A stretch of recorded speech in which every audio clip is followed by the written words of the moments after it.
नमस्कार। आज हम एफ स्कॉट फिट्जगेराल्ड के मशहूर उपन्यास द ग्रेट गैट्सबी इसकी दुनिया में उतर रहे हैं। जी। हमारे पास इस कहानी पर एक संक्षिप्त सी प्रस्तुति है और आज हम उसी के जरिए इस उपन्यास के कुछ खास पहलुओं को समझने की कोशिश करेंगे। बिल्कुल, काफी दिलचस्प उपन्यास है ये। हाँ, हमारा मकसद है कि अमेरिकी सपने की जो चकाचौंध है और उसके पीछे जो एक खालीपन सा है उसे टटोलें, जैसा इस प्रस्तुति में भी दिखता है। सही कहा। हम निक कैरवे, जे गैट्सबी, डेजी बुचैनन इन किरदारों की जिंदगी में झांकेंगे और देखेंगे कि ये कहानी मतलब आज भी हमें क्या सिखाती है। हाँ, आज भी उतनी ही प्रासंगिक है। तो चलिए शुरू करते हैं। जी। तो कहानी हमें मिलती है निक कैरवे के नजरिए से, जो मिडवेस्ट छोड़कर आता है न्यूयॉर्क के पास, लॉन्ग आइलैंड। हाँ, वेस्ट एग में। वेस्ट एग, जैसा कि स्रोत इशारा करता है, ये वो इलाका है जहां नए अमीर रहते हैं, मतलब जिनकी दौलत नई नहीं है पर शायद वो सामाजिक रुतबा नहीं। बिल्कुल, और पास ही है ईस्ट एग, जहाँ निक की कजिन डेजी हाँ, अपने अमीर पति टॉम ब्यूचैनन के साथ रहती है। ये लोग पुराने रईस हैं। राइट। इनकी दौलत, हैसियत वो सब पीढ़ियों से है। हाँ, तो ये दो दुनियाएं हो गई, वेस्ट एग और ईस्ट एग। बिल्कुल। ये उस दौर का जो सामाजिक तनाव था उसे दिखाता है ना? बिल्कुल सही, एक तरह का क्लास स्ट्रगल दिखता है। राइट। और निक का पड़ोसी है वो रहस्यमयी करोड़पति जे गैट्सबी। हाँ, गैट्सबी, जिसकी आलीशान पार्टियों की तो खूब धूम है, पर गैट्सबी खुद वो उनमें कमी नजर आता है एकदम।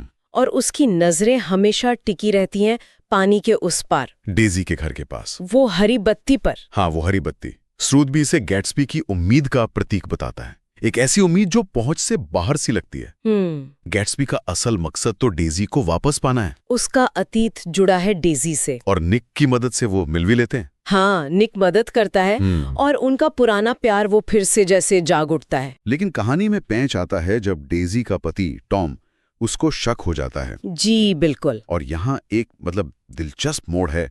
टॉम ये खुलासा करता है कि गैट्सबी की ये जो बेशुमार दौलत है, हाँ, वो कोई ईमानदारी की कमाई नहीं है, बल्कि अवैध शराब की तस्करी, इस तरह के गैर कानूनी कामों से आई है। और ये बहुत अहम बात है। स्रोत भी इस पर जोर देता है कि ये सिर्फ गैट्सबी की कहानी नहीं है, ये उस दौर का भी सच था।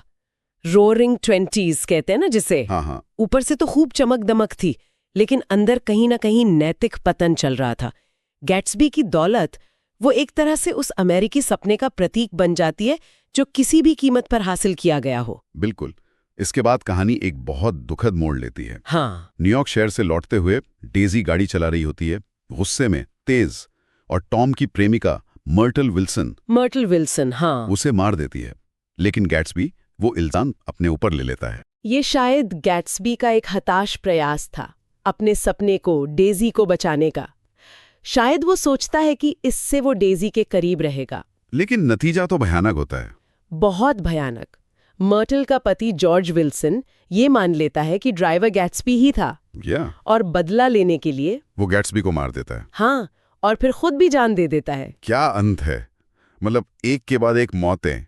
ये सब उस सपने के टूटने जैसा है जिसके पीछे गैट्सबी भाग रहा था। बिल्कुल, पूरी तरह से बिखर जाता है सब कुछ।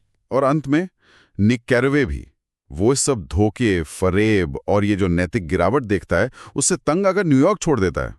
हाँ, और निक जाते जाते ये सोचता है कि गैट्सबी की महानता आखिर किस बात में थी।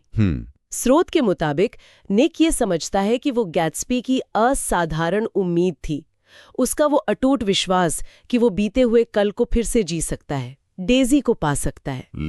लेकिन जैसा स्रोत कहता है, ये सपना ही उसकी गिरावट बन गया। ये बड़ा दिलचस्प नुक्ता है। उसकी उम्मीद ही उसके पतन का कारण बनी। क्या स्रोत ये कहना चाह रहा है कि उम्मीद रखना ही खतरनाक है? शायद दो, पूरी तरह नहीं। मुझे लगता है स्रोत इस बात पर उंगली उठा रहा है कि जब उम्मीद हकीकत से बहुत दूर हो जाए, अतीत में बुरी तरह जकड़ी हुई हो, हाँ, और उसे पाने के लिए आप नैतिक सीमाओं को लांघने लगे, तब वो खतरनाक बन जाती है।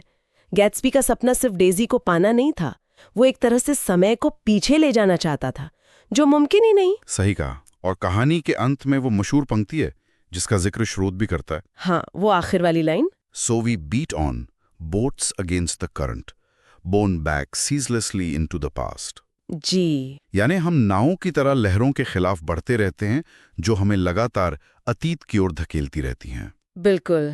ये शायद कहानी का जो केंद्रीय संघर्ष है उसे दिखाता है। अतीत से हमारी लड़ाई और भविष्य बनाने की हमारी कोशिश, और कैसे अतीत हमें बार बार पीछे खींच लेता है। कुल मिलाकर हमने देखा कि कैसे द ग्रेट गैट्सबी इस संक्षिप्त प्रस्तुति के आईने में अमेरिकी सपने के उस आकर्षण और उसके खोखलेपन को दिखाता है। हाँ, दोनों पहलू। ये उम्मीद की ताकत की कहानी है, लेकिन ये भी दिखाती है कि जब उम्मीद एक भ्रम बन जाए तो उसके कितने दुखद नतीजे हो सकते हैं। गैट्सबी की कहानी वाकई आशा और त्रासदी का एक गहरा मिश्रण है। और ये सवाल वाकई सोचने लायक है जो स्रोत उठाता है, क्या गैट्सबी का सपना इसलिए टूटा क्योंकि वो बहुत बड़ा था, या इसलिए कि वो अतीत में अटका हुआ था, मतलब हकीकत से दूर था? उम्मीदें हमें आगे तो बढ़ाती हैं, लेकिन कब वो हमें पीछे खींचने लगती हैं, ये एक विचार है जिस पर हमारे श्रोता भी सोच सकते हैं। बिल्कुल, एक गहरा सवाल।